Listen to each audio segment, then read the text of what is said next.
же Мактыль Каракуловна, эксперимент по проращиванию пшеницы удался. Пшеница дала свой росток.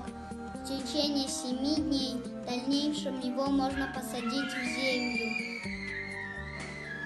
Он даст свой колосок. До свидания. На деление. Но только идет на 5 равно 10. Теперь 10 разделить на 2 равно 5. 3 умножить на 9 равно 27. Значит, 27 разделить на 3 равно 9. 27 разделить на 9 равно 3. Так, все, ребят, а теперь давайте сделаем так.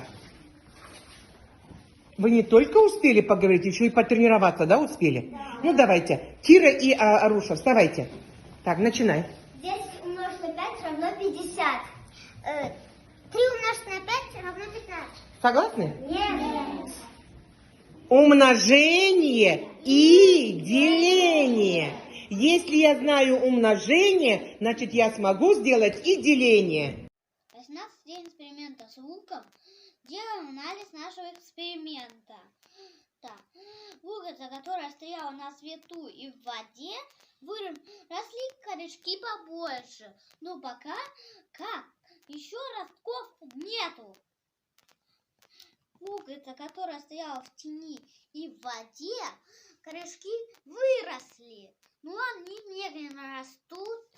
Но пока ростков нету. Далее. Луковица, которая стояла в тени и в земле, пока изменений тоже нету. Ну, зато, луковица, которая стояла в земле и на свету, выросла на 24 сантиметра. И которая можно потреблять в пищу. Будьте здоровы. Ешьте и будьте здоровы. Так, ребят, посмотрите на шанрах. Да? Вот точно так же мы с ваших достижений сегодня образовали такой же шанрах, да? И в центре стоит книга, которая называется «Моя Родина Казахстан». Ребят, я вам желаю, чтобы вы под этим шанрахом, посмотрите, какой он красивый, яркий, да? Чтобы вы росли под этим шанрахом дружно, потому что вы представители разных народов. И главное в нашем мире это что? Это дружба и согласие. Вот так вот вы в первый класс пришли, учитесь вместе, да? И я хочу, чтобы вы вот так всю жизнь прошли вместе, жили хорошо с соседями, ездили в гости, праздновали вместе единые праздники. И один из самых главных праздников нашей страны – это День независимости Республики Казахстан. Молодцы, говорите, ура! Ура!